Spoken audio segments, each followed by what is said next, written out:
Bueno, entonces, más allá de la talla, pues realmente sabemos que una talla baja final, adulta, una talla baja en pediatría que no se detecta y no se trata, por ejemplo, en el caso sea necesario, puede llegar a que tenga una talla final adulta más baja de su pronóstico.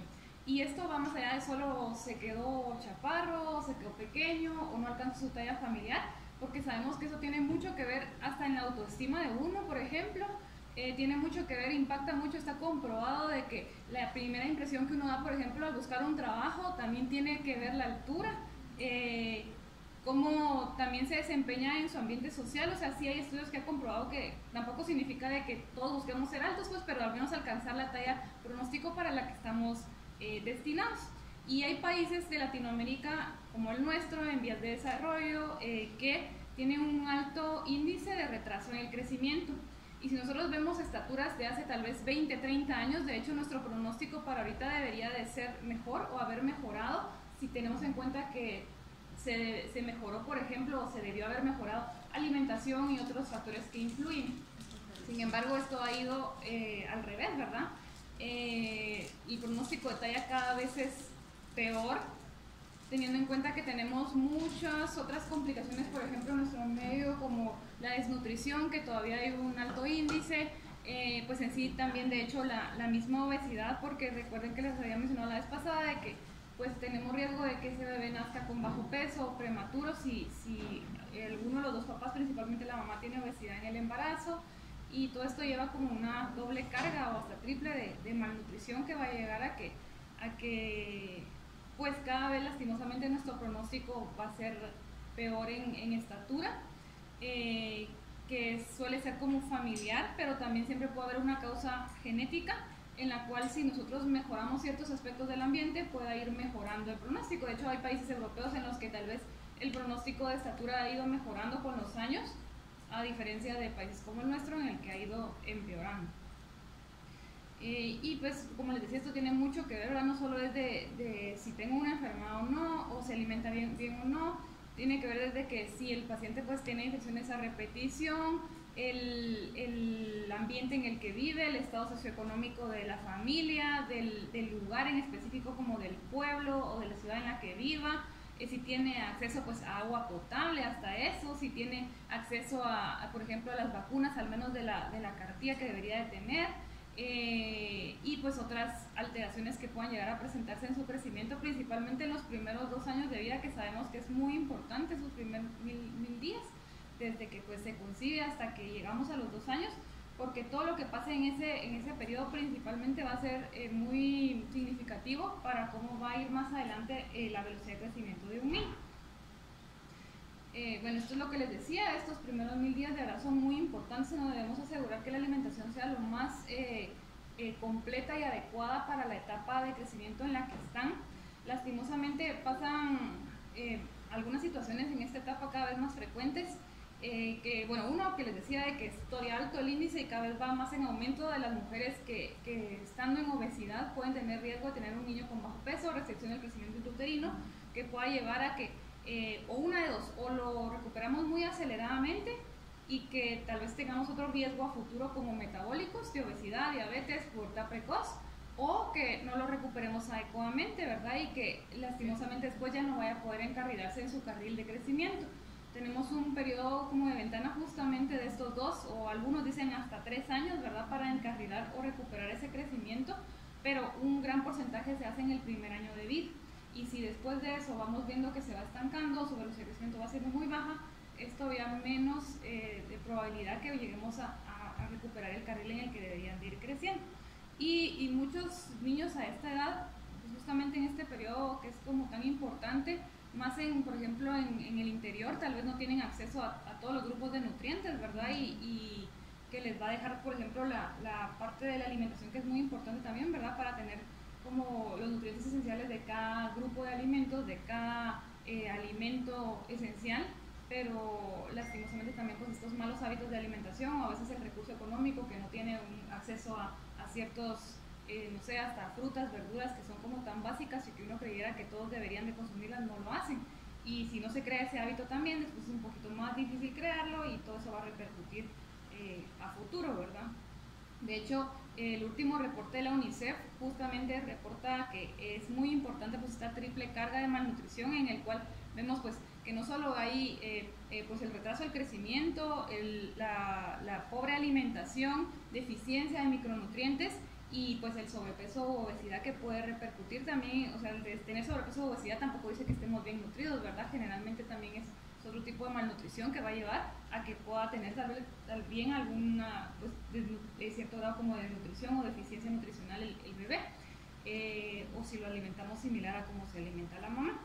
Y si se dan cuenta, pues en si se logra ver, es hasta 1 de cada 3 niños reportan no va a crecer bien justamente en estos primeros 1000 días. Si estamos expuestos más a alguna de estas factores de riesgo de que se considera como la triple carga de malnutrición en el niño o hasta en el adolescente, ¿verdad? Un adolescente que tal vez también creció con mala alimentación, no llegó a su talla blanco familiar, se alimentó mal, quedó embarazada, no se cuidó, etcétera, va a tener, pues ese bebé también va a nacer con un mal pronóstico probablemente en cuanto a la parte nutricional y a la estructura final. Y bueno, existe este modelo que se llama el modelo de Calvert, que nos dice cómo debería de ser el crecimiento de un niño, ¿verdad? Desde el nacimiento hasta pues su edad adulta. Vemos que hay como varias líneas que los divide como por componentes, en el cual el componente 1 es un crecimiento bastante significativo, que es donde logramos crecer, bueno, principal, sabemos que hay 2 picos de crecimiento importantes en la infancia y adolescencia. Uno es justamente esos primeros 2 años de vida y otro es en la pubertad. Entonces son como 2 puntos críticos en donde sabemos que si cualquier cosa que pase, por ejemplo alguna enfermedad en ese momento, procesos infecciosos a repetición, mala alimentación en esas etapas, puede repercutir también en la talla final. Entonces vemos en la etapa 1, que es, o el componente 1, que es esta línea azul, ¿verdad? Que es los primeros 2 años, vean que es donde más tenemos el crecimiento. Luego el rojo, que es de la infancia, no, perdón, el amarillo, que es el prepuberal, este como café, que es el puberal, y este es como el rojo, es como la suma de los 3, y así es como se debería de comportar como la velocidad de crecimiento de la mayoría de los niños. Acá también lo vemos en cuanto a la estatura, ¿verdad? Que va como este componente azul, luego se le suma el componente amarillo, que es el prepuberal, luego este que es el de crecimiento de la pubertad, y luego el rojo, que es como el combinado, si sumamos las 3 etapas principales. Pero si se dan cuenta, pues básicamente yo creo que lo importante es que estos 2 periodos son muy críticos, los primeros 2 años y la pubertad, en la cual cualquier situación que pase adversa en ese momento, si tenemos uso de medicamentos, si tenemos enfermedades, infecciones o algo más, puede llegar a repercutir en la talla final. Entonces, bueno, la hormona de crecimiento se produce también, al igual que otras hormonas que hemos hablado, a nivel de la hipófisis anterior, por un estímulo que viene desde el hipotálamo, por la hormona liberadora de hormona de crecimiento, y se secreta, al igual que como habíamos hablado de otras hormonas, en pulsos de secreción, como se ve acá. Se va secretando así en pulsos. De hecho, la vida media es muy corta, ¿verdad? Minutos. Y por eso es que una medición al azar así de hormona de crecimiento pues no nos dice absolutamente nada, no está indicado realizarla, a pesar de que muchas veces la hacen. A menos que pues estemos, pase por otra causa o es por una prueba de estímulo o algo más. Pero solo así de que la mido porque quiero saber cómo está, si sale baja pues realmente no me confirma que sea una deficiencia, porque sabemos que por esos picos de secreción lo más estable es medir factores de crecimiento. Bueno, pues la hormona de crecimiento, ya una vez liberada, se va a unir a su proteína fijadora, que la va a transportar al hígado, en donde se une al receptor, entra pues al hepatocito, en donde a nivel del núcleo va a sufrir la transcripción para la formación de 3 proteínas principales, que son las IGF-1, que es el factor de crecimiento similar a la insulina tipo 1, las IGF-BP3, bueno, en sí hay varias IGF-BP, pero la principal es la 3, que son las proteínas fijadoras de la IGF-1, y hay otra componente muy importante que es la unidad ácido lábil, que lo que va a hacer es estabilizar ese compuesto trimérico que va a hacer que se pueda transportar hacia su objetivo final, que es el tejido músculo-esquelético, justamente para el crecimiento. Entonces, como vemos, el principal efecto, a pesar de que la GH, la hormona de crecimiento, una vez secretada de la hipófisis, en pequeño porcentaje sí puede ir al hueso directamente como para crecimiento, es un porcentaje muy pequeño, la mayoría se va a hígado para transcripción y formación de proteínas que van a tener que ver con este compuesto trimérico, principalmente la IGF-1, para actuar directamente a nivel de tejido musculoesquelético. Entonces, lo importante cuando queremos evaluar si un niño tiene, por ejemplo, deficiencia de crecimiento, no es medir hormona de crecimiento, sino factores de crecimiento y principalmente la IGF-1, que es el mayor porcentaje que actúa directamente sobre los receptores a nivel de tejido musculoesquelético. Entonces, hay varias hormonas que pueden interferir en esta, pues como en este eje, estimulándolo o inhibiéndolo. Por ejemplo, ¿cuáles lo estimulan? Los esteroides sexuales, que en qué etapa se van a producir más, en la de la pubertad, cuando empezamos a producir testosterona, estrógenos principalmente. Otra, la insulina, cuando tenemos mayor producción de la insulina, que puede ser por ejemplo en obesidad, tenemos mayor estimulación también o retroalimentación para producción de hormona de crecimiento, y por eso es que los niños con obesidad casi siempre van un poquito más arriba de la talla blanco familiar o del carril familiar o del pronóstico de estatura. Otra, las hormonas tiroideas también pueden tener una estimulación positiva, por lo cual, si se dan cuenta, pues los niños también con hipertiroidismo van a tener un mayor crecimiento o se va a acelerar la velocidad de crecimiento en la etapa en la que están empezando con las manifestaciones. La otra es la leptina, que también pasa algo similar, por ejemplo, como con la obesidad. Sabemos que, recordemos que la leptina se produce a nivel de los adipocitos y esto va a hacer que cuando haya mayor tejido adiposo produzcamos mayor nivel de leptina, que va a tener una estimulación positiva a nivel de este eje para producción de hormona de crecimiento.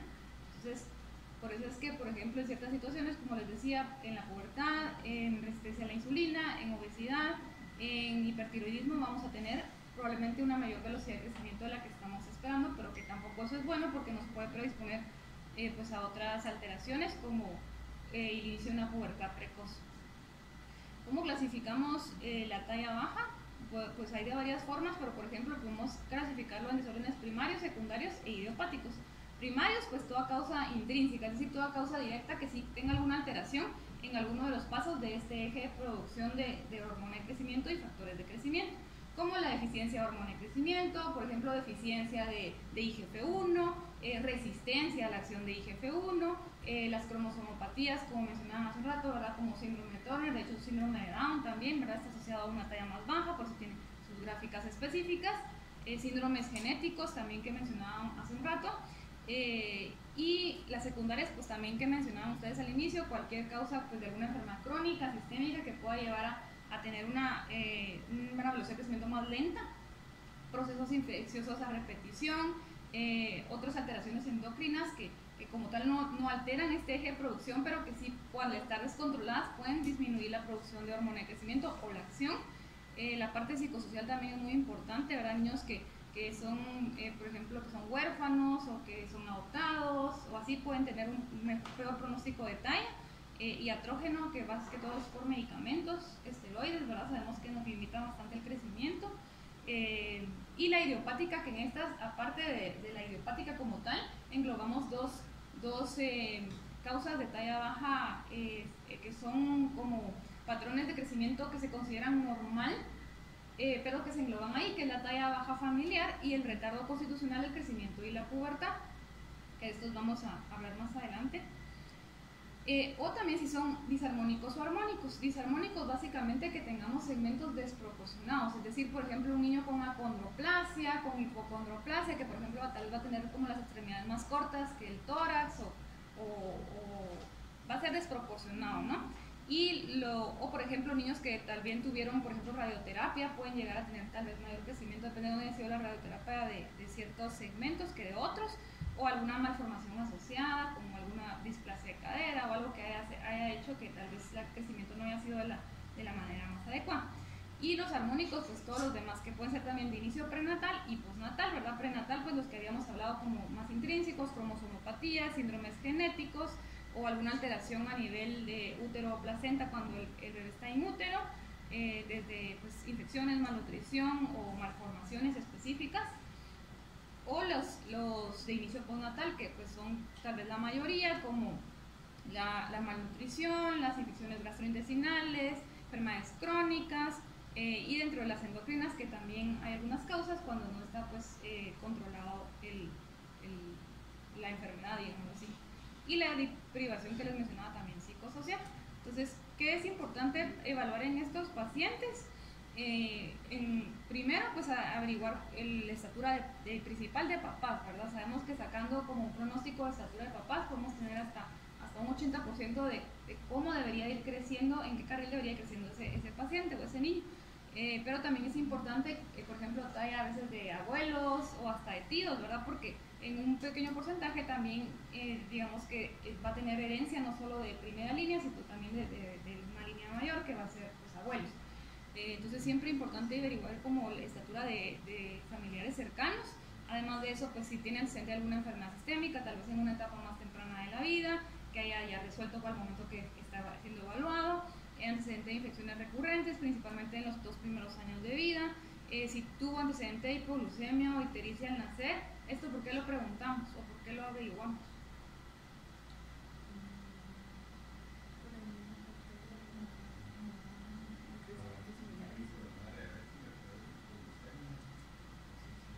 La deficiencia de hormona de crecimiento causa al nacer, por eso de hecho cuando hay niños con hipoglucemia ustedes miden hormona de crecimiento porque es una de las causas. Por el factor similar a la insulina. Ajá, entonces un niño con deficiencia de hormona de crecimiento congénita se puede manifestar con hipoglucemia e ictericia al nacer. Generalmente son niños con peso adecuado y con longitud adecuada porque in útero sí lograron tener el crecimiento por la estimulación que tienen pues, de la mamá, ¿verdad? No directamente de ellos. El peso al nacer, la longitud y la edad gestacional es muy importante por el riesgo que decíamos de niños que por ejemplo tuvieron restricción del crecimiento uterino o bajo peso, que pueda que no se lleguen a recuperar adecuadamente. Por ejemplo, un niño a los 7 años que están evaluando y no encuentran ninguna otra causa, pero resulta que fue restringido y que tal vez a los 2 años medía tanto que no era todavía su carril familiar, entonces ya después de eso pues nunca recuperó ese carril y pues de hecho esa es una indicación de uso de hormona de crecimiento. Alimentación durante los 2 primeros años, bueno claro, en toda la etapa dependiendo de qué edad tenga el paciente, pero importante, muy importante, estos 2 primeros años de vida, si tuvo lactancia materna, cómo fue la introducción de ciertos alimentos y toda la alimentación, ¿verdad? Además de eso, pues también es importante el patrón de sueño, la actividad física, que son 2 situaciones que influyen bastante en el crecimiento o en la producción de esos pulsos de secreción de hormona de crecimiento, que principalmente, como vieron en la imagen anterior, era como el pico mayor durante la noche. Entonces, si tenemos, por ejemplo, niños que se desvelan o que o tienen un patrón de sueño inadecuado o no hacen actividad física, no estimulan probablemente esa producción de picos de secreción de hormona de crecimiento durante el día. Entonces, solo siempre recordar, ¿verdad?, que hay horas de sueño establecidas para cada etapa o para cada edad, según la OMS, según la Asociación Americana de Pediatría, igual que de actividad física, porque en base a eso nosotros podemos evaluar, ¿verdad?, o preguntar si está siendo adecuado. El uso crónico de algunos medicamentos, principalmente esteroides, pero también sabemos que hay otros medicamentos, pues, que ustedes han visto, por ejemplo, enfermedades renal crónica, enfermedades reumáticas, que otros, los niños con ciertas enfermedades infecciosas, que por el uso de varios medicamentos pueden llegar a tener también una velocidad de crecimiento más baja. El antecedente de haber tenido radioterapia o quimioterapia que ya hayan tenido por remisión del proceso oncológico. Si hay consanguinidad, ¿por qué? Porque la consanguinidad nos va a orientar a que probablemente tengamos más riesgo de alguna pequeña mutación o alteración en algún cambio genético que puede predisponer a una talla un poco más baja. De la menarquia en la madre o el estirón puberal y también en el padre, porque eso nos va a ayudar también a ver, por ejemplo, si hay antecedente, porque recuérdense la clase de pubertad, vimos de que el antecedente era muy importante. Por ejemplo, si tenemos antecedente de pubertad precoz, esa niña tiene más riesgo de tenerlo, o si hay antecedente de pubertad retrasada, también tenemos más riesgo de presentar un retardo constitucional del crecimiento y la pubertad. El momento exacto en el que se volvió evidente la diferencia de estatura, porque no es lo mismo, por ejemplo, que la mamá les diga sí desde el año de vida o desde que nació, o tal vez solo es hace un año, iba creciendo bien y hace un año fue que empezó a dejar de crecer. ¿Qué está pasando o qué pasó en ese año al inicio, verdad? Que empezó a hacer que empezara a estancarse esa velocidad de crecimiento. Y depende de qué edad tenga el paciente, ver si ya tiene datos de desarrollo puberal y en qué etapa va, ¿verdad? Que también es muy importante, porque por ejemplo, lo que pasa en las niñas con pubertad precoz es que tienen una buena estatura, de hecho a veces hasta va más arriba del pronóstico y uno creyera que todo bien, pero porque van a tener una pubertad precoz, van a terminar antes la maduración ósea y pueden tener riesgo al final de que quedemos con una estatura más baja, ¿verdad? Más si tienen un desarrollo puberal más avanzado, un estadio tal 3, 4, a los 7, 8 años y que tenga una estatura de 134, que tal vez va más alta para la edad, pero probablemente su fusión va a ser un poco antes que a comparación de los demás niños y al final va a quedar con una talla más baja. Dentro del examen físico siempre es importante, pues claro, toda la parte de la antropometría, el peso, la longitud o la estatura de ese paciente, relación peso-talla, el índice de masa corporal, el perímetro cefálico, medición de segmentos, que como habíamos mencionado, medición por ejemplo de la brazada, del segmento superior, inferior, pues sus signos vitales, el estadio Tanner, ver si tiene pues algún retraso en el neurodesarrollo, retraso en la dentición también es muy importante. La mayoría de niños, por ejemplo, de síndromes asociados, déficit de hormona de crecimiento, pueden tener retraso en el cambio de piezas dentales, por ejemplo, o en la aparición de piezas dentales, igual que en el cierre de fontanelas. Si tiene algún defecto de línea media que nos haga sospechar que podamos tener riesgo de deficiencia de hormona de crecimiento. Y muchos síndromes suelen asociarse también a defectos cardíacos y por eso hay que ver que el paciente no tenga, por ejemplo, un soplo o algo más anormal.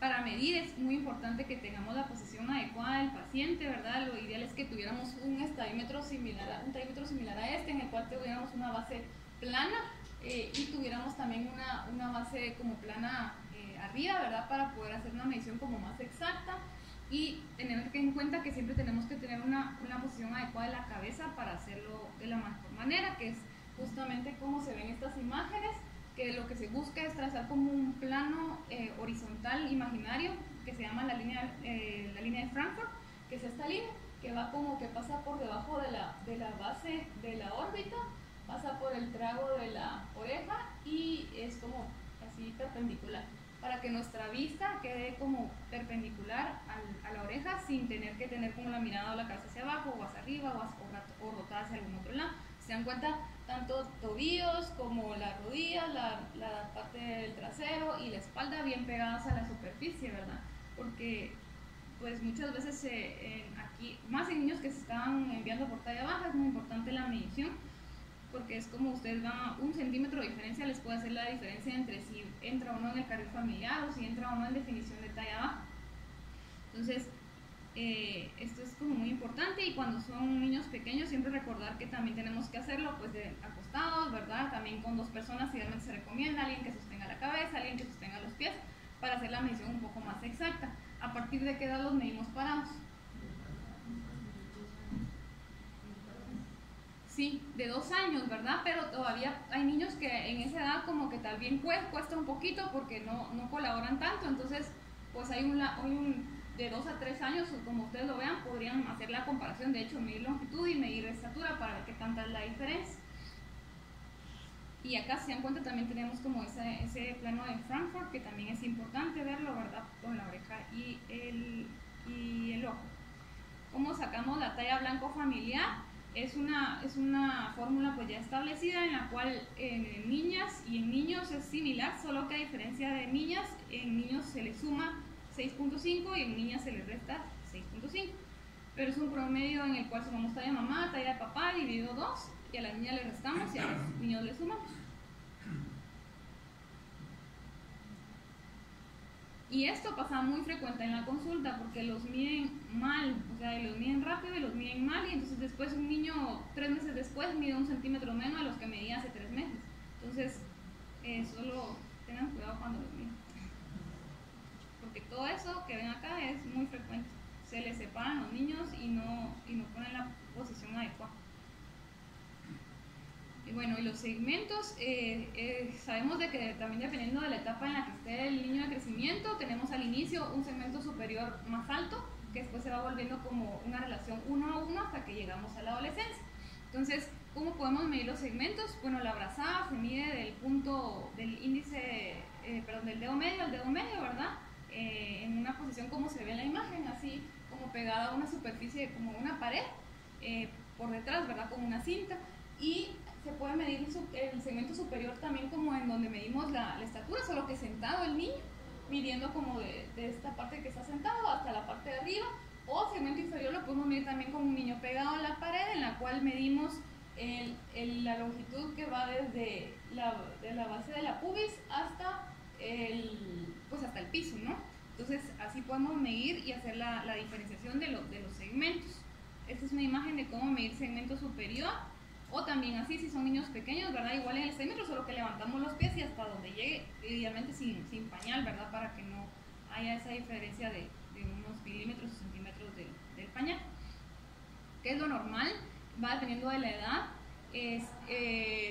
Nosotros podemos sacar, por ejemplo, si medimos segmento superior o inferior, ahí lo que hacemos solo es restarlo de la talla. Entonces, si medimos el inferior, le restamos la talla para sacar el superior y podemos hacer una relación, que es lo que nosotros vemos para ver si está proporcionado o no. Segmento superior dividido segmento inferior, y la relación es más o menos así, según edad. Si se dan cuenta, es mayor en recién nacidos y va disminuyendo hasta que llegamos pues a la adolescencia, en la cual es 1, ¿verdad? O de 0.9 y 1 casi siempre. Que es lo normal que esté cercano a eso, ¿verdad? Si está muy desproporcionado, ya entraría dentro de una causa disarmónica. O también si tenemos una relación de brazada-talla, que también varía con la edad, pero en general nunca debería ser mayor a 4. Si es mayor a 4 centímetros, probablemente ahí tengamos cierto grado de desproporción.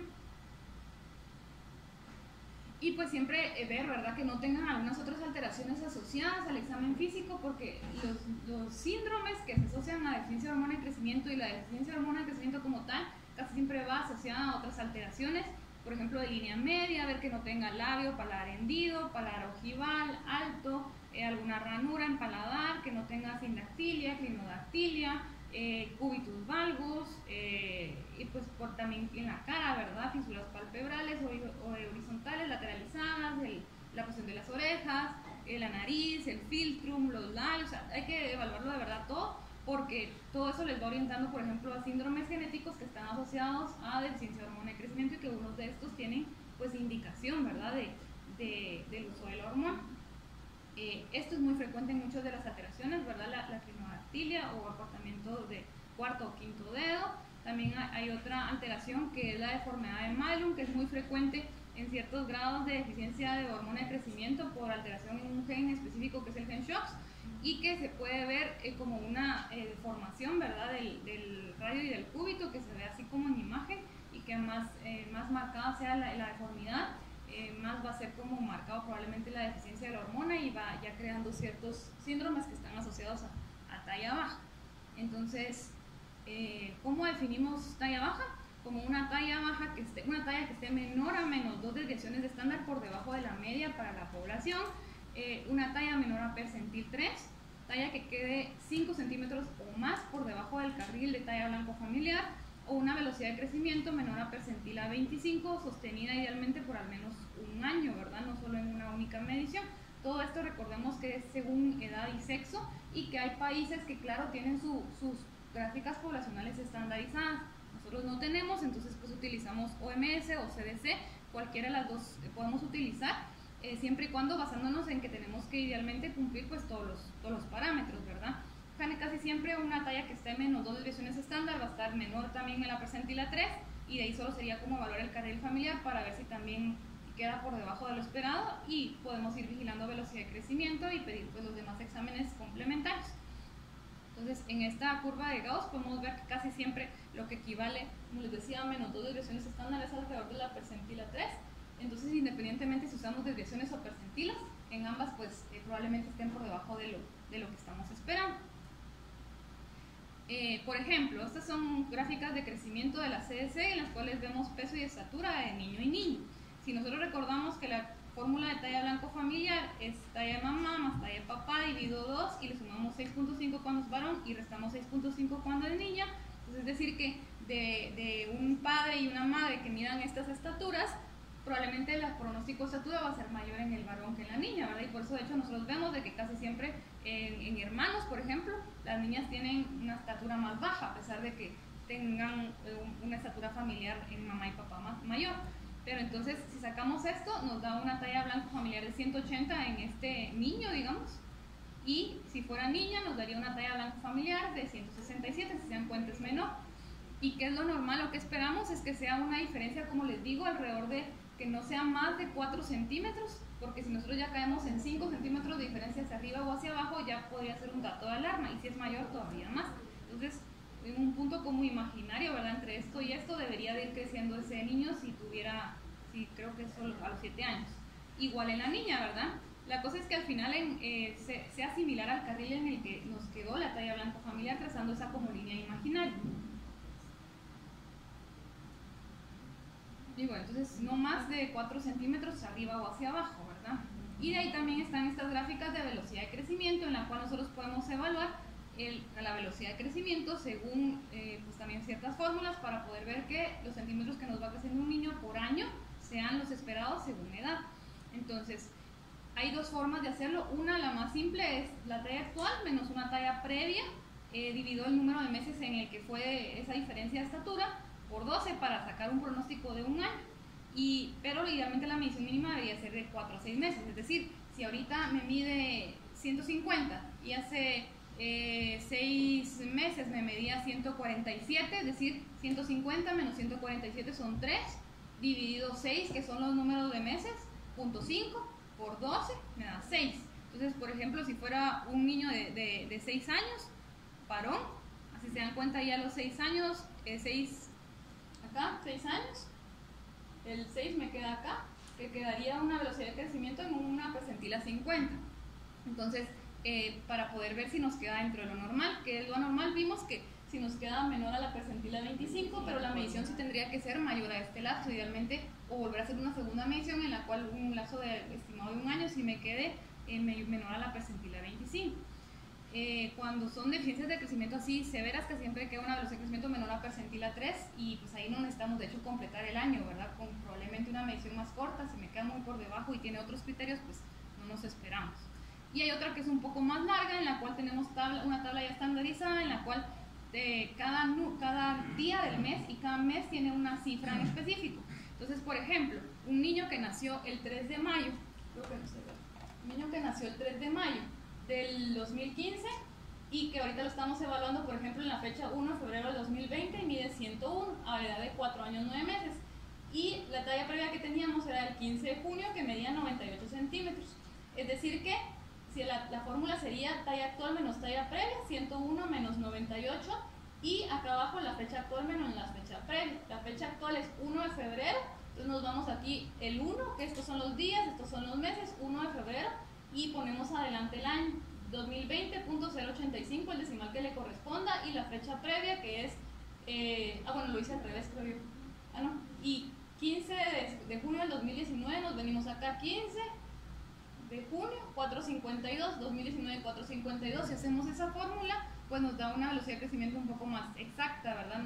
Si lo hacen como con lo otro, probablemente les quede como unos 2 o 3 decimales por debajo de esto. Esta es como más exacta, pero es más larga. ¿Y esa aplica para cualquier edad? Sí, aplica para cualquier edad, siempre y cuando vaya a saber velocidad de crecimiento, porque cada mes y cada fecha del mes tiene una fecha en específico, pero sí hay que saber fecha exacta en la cual se hizo la medición previa y la actual. O sea, yo tuve que haber crecido 2 décimas de centímetro y Puede ser ese, o sea, bueno, ese es la velocidad de crecimiento que tú sacas. Ahora hay que ver si para la edad que tiene queda dentro de lo normal. Por ejemplo, 4.7 centímetros, si nos regresamos a la anterior, un niño de 4 años 9 meses vimos que tenía, si tiene 4.7 centímetros, o sea, está acá, y tiene 4.7, le queda, vean, menor le queda en la percentila 3. Entonces todo eso depende por eso de la edad, porque lo que crecemos por año no es igual en todas las edades. Entonces, la velocidad de crecimiento es muy variable, pero sí hay un pronóstico estimado, promedio, en el cual el primer año de vida llegamos a la mayoría de niños crecen entre 23 a 25 centímetros en el primer año, que se divide por periodos, ¿verdad? Por ejemplo, los primeros 4 meses crecemos un poco más, es alrededor de 3 centímetros por mes, los siguientes 4 meses 2 centímetros por mes y los últimos 4 meses 1 centímetro por mes, para completar esos 23 a 25 centímetros por año. Luego de eso, entre 1 y 2 años, el promedio de crecimiento es entre 10 y 13 centímetros, un promedio como de 12, es más o menos la mitad de lo que crecemos ese primer año, ¿verdad? Después, de los 2 a los 4 es un promedio entre 8 a 10 centímetros por año. Ya en etapa preescolar y escolar es un promedio un poquito más bajo, entre 5 a 7 centímetros por año, hasta llegar a la etapa de la pubertad, en la cual el promedio es un poquito mayor en varones, de 9 a 13 centímetros por año y de 8 a 12 en niñas. Y acá también tiene mucho que ver, por ejemplo, Si la pubertad es muy acelerada, probablemente vaya a ser menos el tiempo que vamos a crecer, pero si es normal, generalmente son alrededor de 2 años en el cual tenemos ese pico de crecimiento, en el cual podemos llegar a alcanzar hasta 8, 12, por ejemplo, 10 centímetros por año en esos últimos 2 años de la pubertad. ¿Cuánto crecen los niños después de haber completado la pubertad? O los adolescentes. ¿Crecen? ¿Cuánto crecen?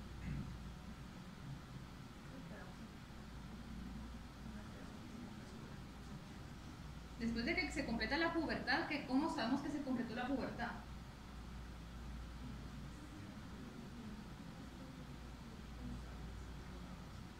¿Por Tanner? ¿Sí? O por edad ósea. Entonces, cuando ya tenemos un Tanner de 4 o 5 en niño o niña y tenemos una edad ósea también que esté por alrededor de los 14 años, después de eso el pronóstico de crecimiento es un promedio más bajo, que es como de 2 hasta 5 o 6 centímetros hasta que llegamos a la etapa de la adultez. 18, 20 años más o menos, ¿verdad? Pero si se dan cuenta, por ejemplo, alguien que completó la pubertad a los 12 años, en esos siguientes 8 años su pronóstico es muy variable, pero es muy bajito, en 2 años menos de 1 centímetro por año, luego hasta menos de 0.5. Y todo va a depender de factores ambientales, ejercicio, horas de sueño, que no tenga procesos infecciosos, que no sé, medicamentos que intervengan con el crecimiento, y etc. Entonces, ahí también, pues, dependiendo de cómo llevamos nosotros, nuestro patrón de crecimiento va a ser la sospecha a la que nos vamos a orientar. Por ejemplo, niños, este es como un patrón de crecimiento característico, por ejemplo, de niños con talla baja familiar o alguna talla baja genética, que pues también no siempre es normal, puede ser patológica, en la cual siempre vamos como por debajo de la percentila o la desviación, y con una velocidad de crecimiento dentro de lo normal, pero baja, por debajo del promedio. Por ejemplo, acá vemos que siempre va como también como por debajo de la gráfica, pero después empieza a enlentecer o apagar o aplastar la gráfica de crecimiento, el crecimiento, pero luego vuelve a dar como un pico de crecimiento y alcanza su estatura en la que iba creciendo en el mismo carril, porque va con una velocidad de crecimiento también normal baja, pero luego hace un pico de crecimiento más retrasado. Estos, por ejemplo, son niños con pubertad retrasada. Y de este lado, una gráfica en la cual si vemos que completamente se aplana, ¿verdad? Se va separando, se va distanciando y se va aplanando, y tenemos una velocidad de crecimiento pues también por debajo, y aunque sea el pico se lo da muy bajo. Entonces estos son pues sí casos de deficiencia de hormona de crecimiento asociada a algún síndrome o pura como tal, o pues algún trastorno que nos oriente a que, por ejemplo, síndrome de Cushing, se aplana totalmente la gráfica de crecimiento. Bueno, y aquí van como algunas alteraciones que pueden presentarlos: la talla familiar que decíamos, ciertas cromosomopatías, el retraso constitucional de la pubertad, enfermedades crónicas que son pues, leves, o endocrinopatías, enfermedades crónicas graves, malnutrición. Entonces es importante también ver cómo ha ido como ese pronóstico de esa gráfica de crecimiento. ¿Qué podemos pedir en cuanto a estudios? Realmente lo inicial es como muy general, ¿verdad? Ver que no haya nada, pues alteraciones hematológicas, pruebas de función renal, alguna gasometría que también pues, está indicado medir, que no haya una alteración en ácido base, fosfatasa alcalina, ver que no haya alteraciones en el metabolismo del calcio, algún examen general así de orina, de heces que se recomienda hacer seriado, y la edad ósea. La edad ósea nos va a orientar mucho porque depende de si hay retraso o no, nos puede orientar a que sí pueda ser como tal una deficiencia de hormona o del crecimiento, o algo que esté haciendo que retrase esa maduración ósea. La edad ósea, sabemos que la manera pues, más indicada de medirlo es pidiendo una radiografía de mano, realmente se pide de mano no dominante, y vamos viendo pues la aparición de ciertos huesitos del metacarpo para poder ir viendo la edad pues, que corresponda. Hay una edad específica en la cual en el promedio va apareciendo cada uno de estos huesos, que se las pongo acá, y dependiendo de eso nosotros vamos estimando. También ya hay tablas establecidas que podemos utilizar como atlas para poder comparar y ver qué edad ósea tiene el paciente según el tamaño de los huesos y qué huesos han aparecido hasta esa edad. En la mayoría de pacientes con talla baja, en la cual sí estemos sospechando alguna deficiencia, el retraso suele ser mayor a 2 años. Es decir, un niño con 10 años que tenga una edad ósea en 8 o menos, pues eso no es normal, ¿verdad? Algo está pasando en esta maduración ósea. También tenemos estas otras tablas, que es de codo, que es una escala en la cual podemos ver cómo van apareciendo y fusionándose esta parte como final del codo, pero esto se usa solo en pubertad, porque vemos que los cambios empiezan alrededor de los 11, 13 años y van aumentando hasta que alrededor de los 14, 15, cuando la mayoría de varones y de niñas ya completaron pues la fusión de los huesos, van a tener ya pues un codo completamente formado y ya no va a haber espacio pues acá como para crecimiento.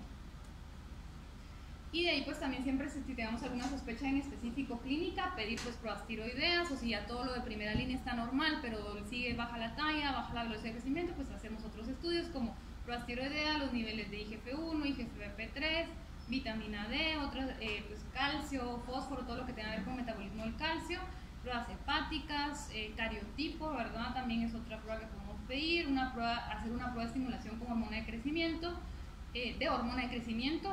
o pedir una prueba de genética, ¿verdad? Según el gen que podamos estar sospechando que esté afectando. Entonces, ¿cuál es este síndrome?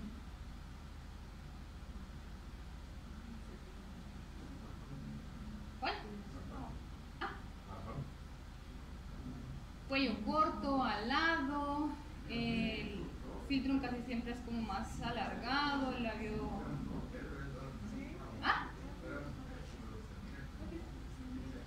Se parece mucho, pero ¿y si fuera en varón? ¿Cuál es la primera sospecha?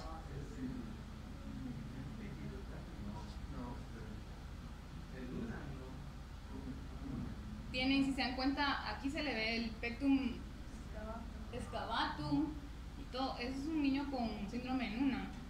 Entonces recuerden que tenemos como criterios, pues la fascia típica, que son todas estas alteraciones en cara que podemos ver, ¿verdad? En nariz, en filtrum, en orejas, en fisuras palpebrales. Además de eso, suelen tener alteraciones cardíacas, la principal es estenosis pulmonar, pero pueden haber otros defectos en menor porcentaje. Aunque no sople, está indicado si tenemos una sospecha clínica, hacer una evaluación por cardiología. Estatura, que siempre va por debajo de la percentila 10 o 3, ¿verdad? Dependiendo si es severa o leve su afección. Siempre puede haber alteración en tórax como pectum carinatum, excavatum, tórax más ancho. Historia familiar suele haber en algunas ocasiones, porque algunas mutaciones en gen pueden ser recesivas o dominantes, y aunque la mayoría son esporádicas. Y puede también haber, por ejemplo, en varones criptorquidia, unilateral o bilateral, cierto grado de retraso mental. Y pues son varios los genes que pueden estar afectados, estos son los principales. Y dependiendo de eso van a ser las manifestaciones. Noonan es indicación de hormona de crecimiento. ¿Cuál es este síndrome?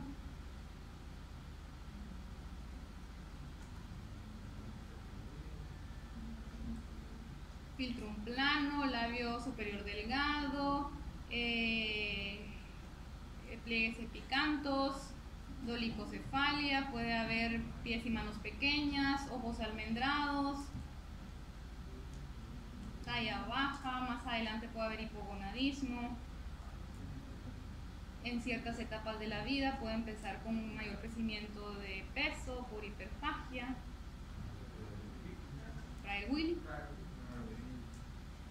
Prader-Willi se da por una alteración directamente en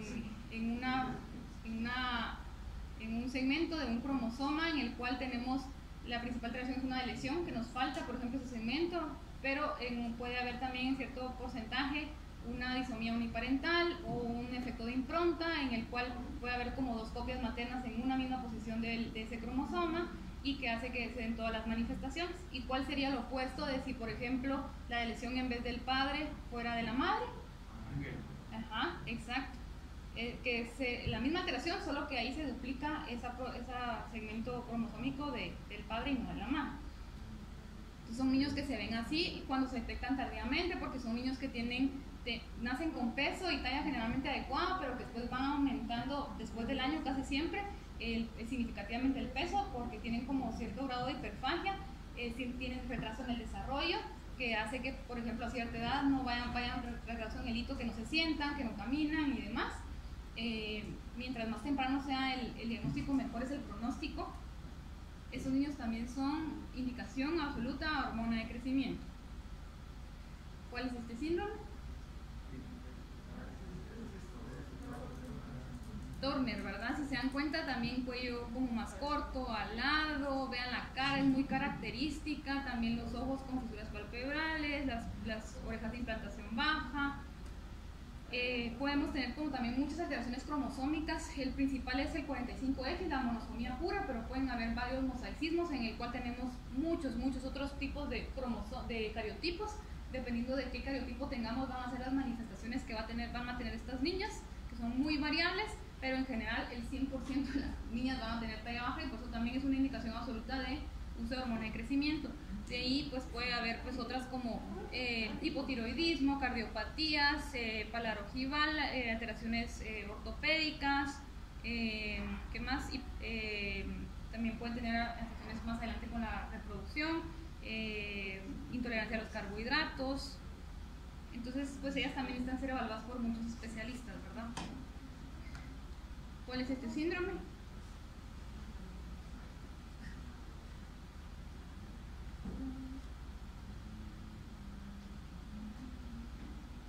Ahí dice, Silver Russell. Bueno, estos niños generalmente van a tener así, ¿verdad? Como las orejas como más puntiagudas, la barbilla como más fina, como se va a ver como una cara así como más grande o arrumbada de la frente. Son niños que sí generalmente nacen con bajo peso al nacer, son pequeños para edad gestacional, tienen igual fallo después para ganancia de peso y estatura posterior al nacimiento. Pueden tener dificultades para la alimentación, suelen tener a veces asimetría corporal, principalmente en extremidades inferiores. Lo muy importante en ellos yo creo que es esa como relativa macrocefalia al nacimiento, dificultades para la alimentación, y que sí nacen con bajo peso. Vean, son como así, después cuando van creciendo. Tienen otras alteraciones también, como la crinodactilia, pueden tener la micrognatia, ¿verdad? Que les decía, retraso en el desarrollo, motor. También ellos pueden hacer hipoglucemia al nacer, sindactilia, generalmente en los pies más que en las manos, escoliosis. Son como varios datos, ¿verdad?, que nos pueden orientar a ellos. Silver Russell también es una indicación de uso de hormona de crecimiento. Y pues bueno, esta también es otra indicación. Los niños con antecedente de restricción del crecimiento intrauterino que no se recuperaron, después no hicieron el catch-up adecuado.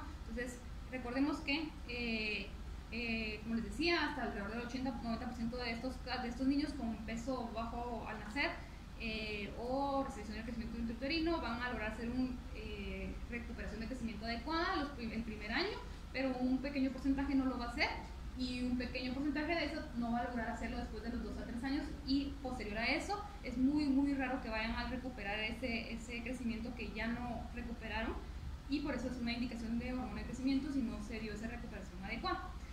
Pero también hay que tener en cuenta, como les decía, muchos factores en esta primera etapa, porque si fue un crecimiento o una recuperación muy acelerada, también pues tenemos otros riesgos como los metabólicos y todos los que vemos aquí en esta imagen más adelante. Y de ahí pues también está la resistencia a la hormona de crecimiento, que casi siempre fenotípicamente puede confundirse como una deficiencia, en el cual también la cara es como más pequeña, la nariz pequeña, la voz así como muy aguda. Vean, así se ven como los niños. Es un síndrome específico que se conoce como síndrome de Laron, que es resistencia a hormona de crecimiento. Ahí sí se produce la hormona de crecimiento, se transforma a IGF-1, pero la IGF-1 no actúa adecuadamente. De hecho, hay como varias como formas de presentación en la cual una no se produce bien los factores de crecimiento, otras no actúan bien, y otra hay algún defecto de las otras subunidades que pueden estar asociadas con el transporte de la IGF-1.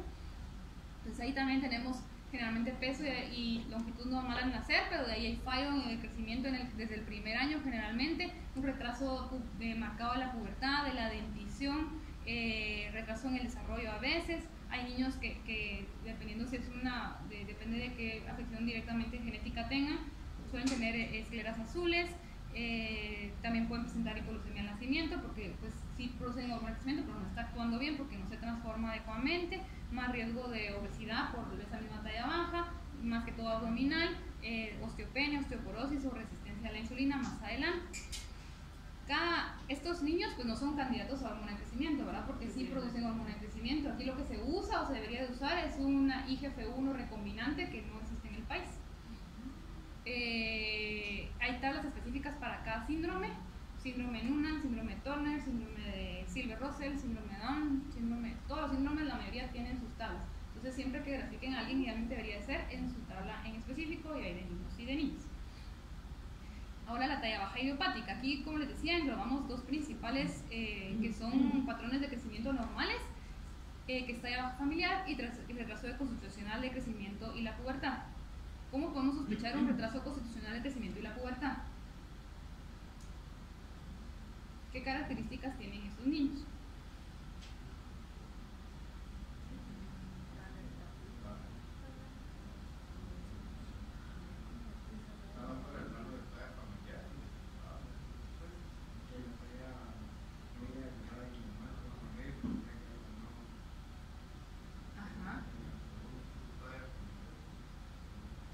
Sí, generalmente pues también recuerden que les había dicho que tienen el antecedente. Generalmente la mayoría, si tienen el antecedente de algún familiar directo que ha tenido un retraso en el inicio de la pubertad. Aquí vemos las diferencias principales. La talla baja familiar y tanto como el retraso constitucional del crecimiento y la pubertad tienen generalmente peso y longitud normal al nacer, pero una de estos va a tener el antecedente de una maduración tardía, ¿verdad? Que por ejemplo la mamá menstruó a los 15, el papá todavía a los 15 años dice que tenía la voz aguda, no tenía cambios físicos ni cambio en olor corporal. En la talla baja familiar generalmente no, ¿verdad? No tienen antecedentes de maduración tardía, pero sí, por ejemplo, la mamá y el papá también son talla baja, o los abuelos, por ejemplo. El inicio de hipocrecimiento, que siempre es postnatal, como les decía, porque nacen con buen peso y longitud al nacer. El ritmo de maduración ósea es normal en la talla blanco familiar, es decir, que si sacamos una edad ósea, casi siempre está normal o acorde a la edad en talla blanco familiar, pero retrasada en el retraso constitucional del crecimiento y la pubertad. Casi siempre tienen un retraso de 1 o 2 años o mayor. El ritmo de crecimiento es lento, ¿verdad? Que siempre siendo como por debajo del promedio, debajo de la percentila 50, pero sí se mantiene dentro de la curva en ambos. Pero llega un momento en el retraso constitucional que se sale de la curva, que es justamente cuando se llega a la pubertad, porque cuando la mayoría de niños empieza con la pubertad, ellos todavía no la han empezado, entonces salen de la curva y tienen una velocidad de crecimiento baja, pero luego hacen ese pico de recuperación como vemos en esta imagen de acá. Se van así, ¿ven? Y luego se salen, pero luego hacen su pico y casi siempre la mayoría llegan a alcanzar su estatura final pronóstico. Y el inicio de la pubertad es tardío, el retraso constitucional del crecimiento de la pubertad, y la talla final casi siempre suele ser normal, aunque un pequeño porcentaje no realiza ese crecimiento final adecuado, y por eso de hecho esta también puede ser una indicación de uso de hormona de crecimiento. Todo depende de cómo vaya la talla o qué tan lejos vaya nuestro carril familiar. Y la talla baja familiar, esta sí, pues talla baja final, pero acorde al carril familiar, ¿verdad? Teniendo en cuenta que pues la mayoría de ellos, de los pacientes, de los adultos, papás, abuelos, también tenían una talla baja final, baja. Muchas de estas tallas bajas familiares son englobadas como familiares y como que fueran normales, pero muchas veces hay algún defecto genético que lastimosamente no se estudia y que por eso con generación y generación y generación todos siguen saliendo bajitos o más bajos en promedio.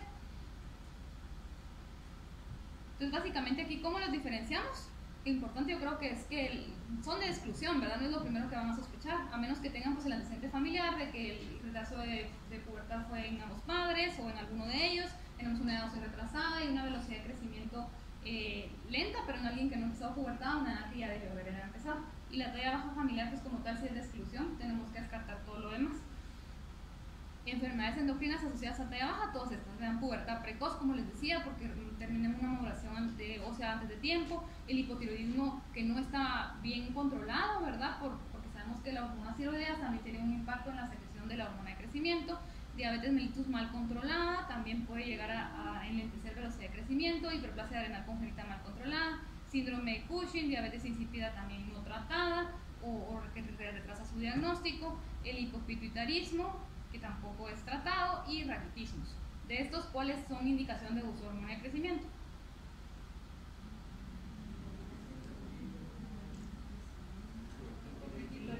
Hipopituitarismo, sí.